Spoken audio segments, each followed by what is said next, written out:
نعمه ويكافئ مزيده. يا ربنا لك الحمد كما ينبغي لجلال وجهك الكريم وعظيم سلطانك. اللهم صل على سيدنا محمد يا ذا الجلال والإكرام. اللهم إنا نسألك رضاك والجنة ونعوذ بك من سخطك والنار. اللهم اغفر لنا ذنوبنا ولوالدينا وارحمهما كما ربيانا صغيرا، ولجميع المسلمين والمسلمات والمؤمنين والمؤمنات برحمتك يا أرحم الراحمين. اللهم أعز الإسلام والمسلمين وأهلك الكفر والمنافقين.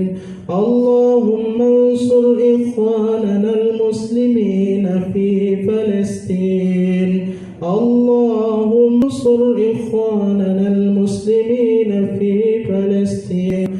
اللهم اجعل دعاءنا دعاء مقبولا ولا تجعل دعاءنا دعاء مردودا.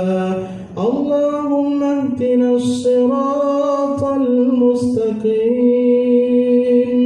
اللهم اهدنا الصراط المستقيم صراط الذين أنعمت عليهم من النبيين والصديقين والشهداء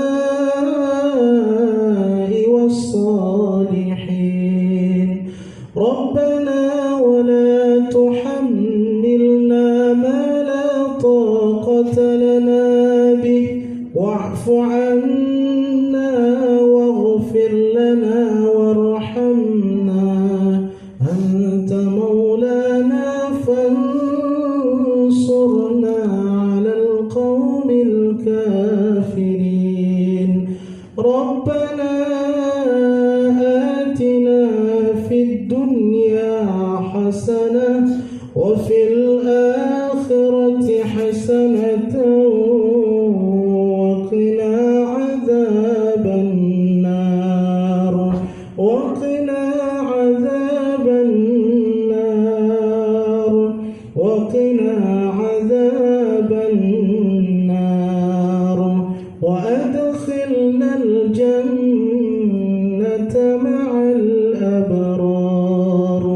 وصلى الله على سيدنا محمد وعلى آله وصحبه أجمعين والحمد